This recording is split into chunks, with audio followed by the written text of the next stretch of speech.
Hey, we're Chips and Salsa. And in this video, we're going to teach you how we do tea and poetry. Pinkies up! Hey, we're Chips and Salsa, two homeschool moms bringing you fun, practical, and encouraging tips. We're all about being in community through this journey we called homeschooling. So if you want to be part of our community, consider hitting that subscribe button and hit that bell button so that you know when we upload a new video. Awesome. In this video, we're talking about how we do tea and poetry with Bookshark. That's right. So before we did Bookshark, we want to tell you how we started with this tea and poetry idea, period.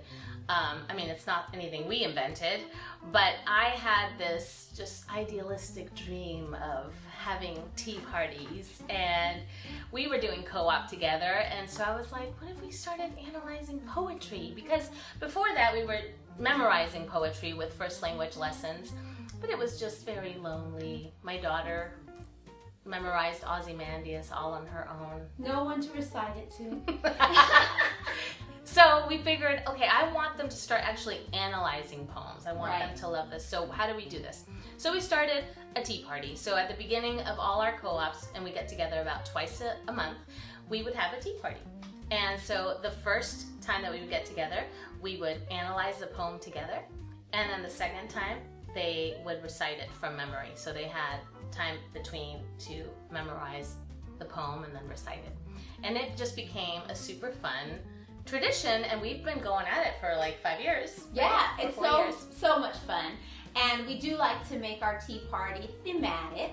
Right. So one year we were reading Mary Poppins.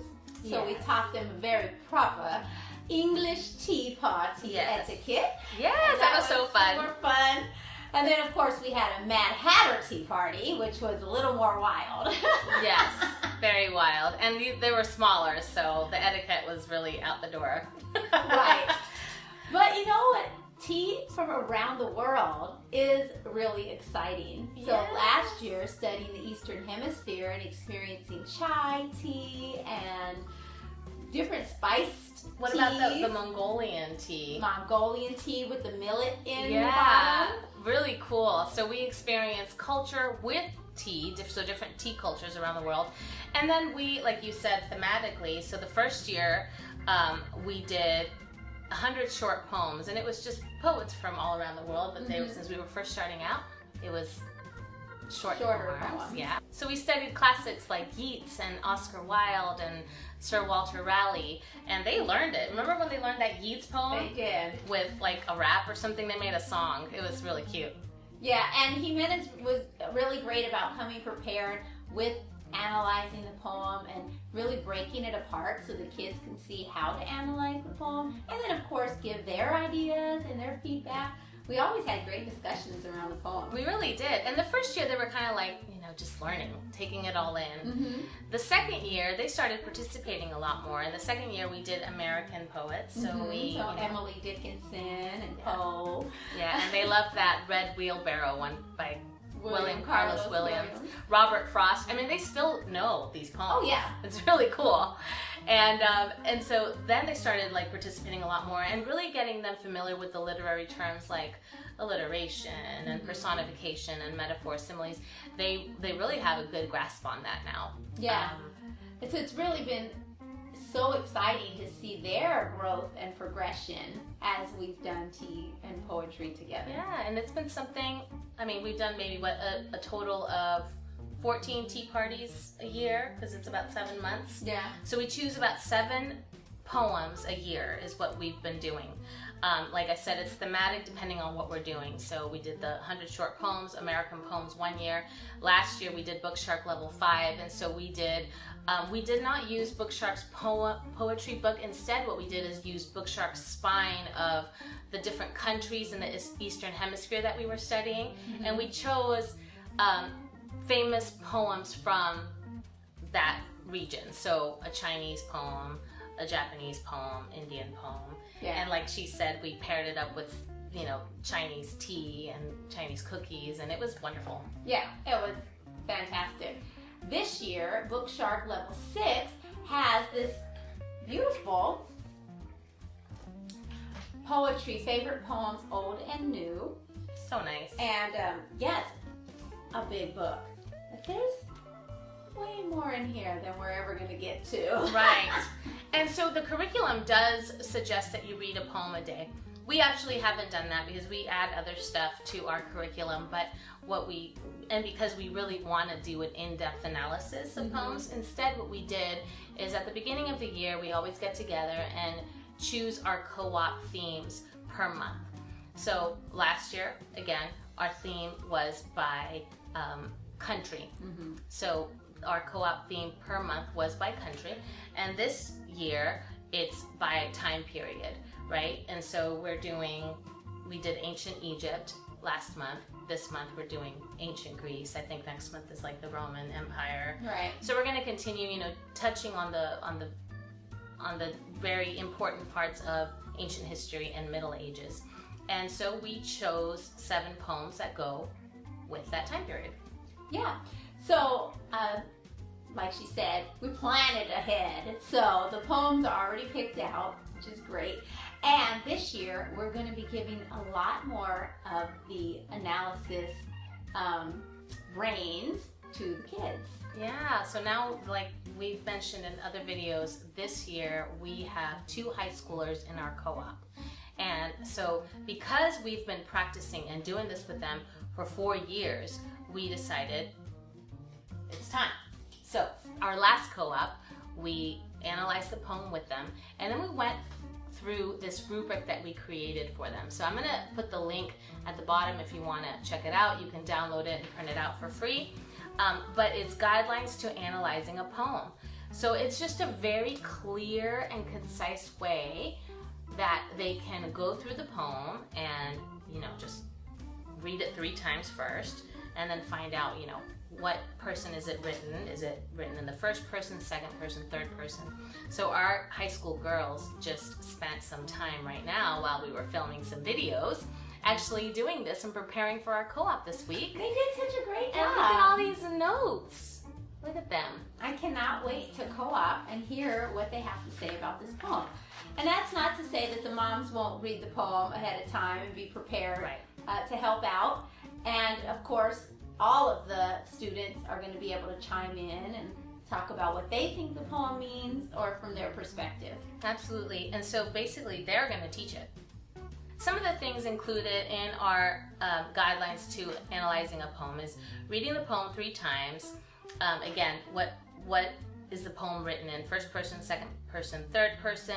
What words stand out as you read the poem? Are there any words that they don't know? And so you can see here that they didn't know these and they went ahead and looked it up, which is pretty cool. So unfurled, C-word, votive. So, and then talking about tone, are there any words that convey a certain tone? Is it sad? Is it dark? Is it joyful? Underlining, just really using your poem and underlining it, circling keywords, and then, the rhyme pattern. And then there's like a bunch of literary forms, like what do they use? Do they use alliteration? They use a lot of metaphors and personification? But we wanted to give them a reminder sheet of what those terms were. So I gave them a glossary of like different literary terms used in poetry typically. And so they can look in there and see if any of those ring a bell. That's awesome. Like we said, the rhyme pattern, but then we also want to hear their opinion of the poem, right? So what do they think of it? And then there's like their own interpretation, take on it.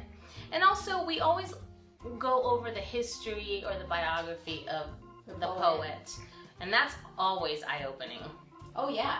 And I don't even think you have it on here, but it looks like they went ahead and did that. When it was written, something about the time period. Yeah. Because we've always done that with the poems. They already knew. So they already knew what to do, which was really cool. Yeah, and then there's like the poetry format. So is it written in ballad form? Is it a couplet? you know, just those types of things. We've actually discussed all of this as they've been getting older. At the beginning, it was just very much the theme and, you know, how is the poet painting this picture, you know, with words. Right. And our kids are super artistic and they got it. It was just so awesome. Remember when we did the red wheelbarrow? It's such a short poem. Oh, so deep. And we were like going on and on about that poem. I do, and they remember it. Yes. And remember the poem itself and our discussion and how, you know, it was more than meets the eye. It was so good. Yeah. So another thing that we love doing is making our tea party look pretty, right? So like we have tablecloths and we have, you know, teacups. I actually found, when we do it at my house, I found a bunch of the same teacups that I already had from a thrift store so that we can complete our whole set. So just thrift store finds almost everything I have, including this beautiful little tea set here, Japanese, was all thrift store finds. So like you can do that and make it special if you want. We went all out last year and decorated based on the country. Right. Remember? And so we would put like Korean flags and we even did the names, the place card names. So we would have our name in Korean. Yeah, that was really fun. And of course, I mean, what tea party is not complete with a little tea cookie or biscuit? So we do that as well. This year we're trying to incorporate a little bit more baking or, you know, food prep with the kids. So we've done that where the kids have brought the treats.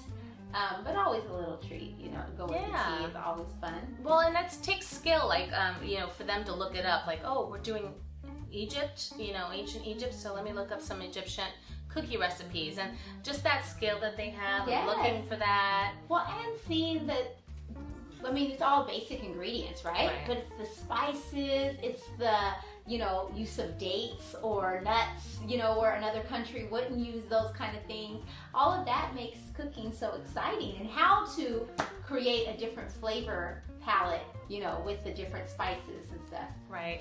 And what's great about this is it all ties into the way Bookshark is designed, which is to take history as a spine and just make it super rich with poetry, culture, food, and which is how we love learning.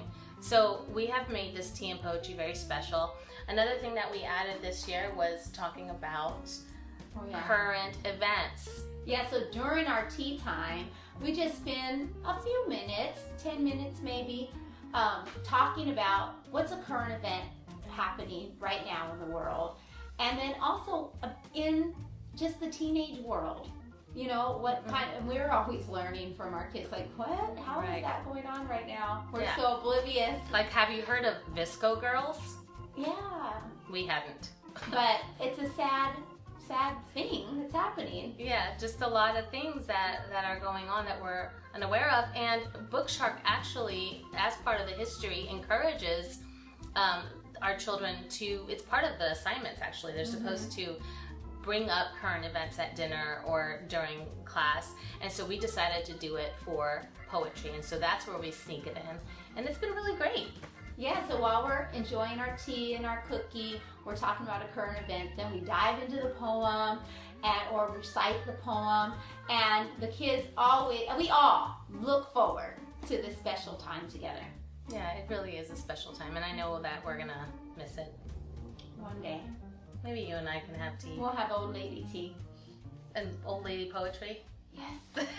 Then we're really going to be like, William Butler Yeats. And then only those invited to the Finer Things Club will be able to attend. Finer Things Club, that's what we're going to call it. Well, we hope that you've enjoyed this video. Let us know in the comments if you do tea and poetry and how you do it. We would love to get your opinion and to get your ideas. Yes. Please share this video, give us a thumbs up, and we'll see you next time. Bye!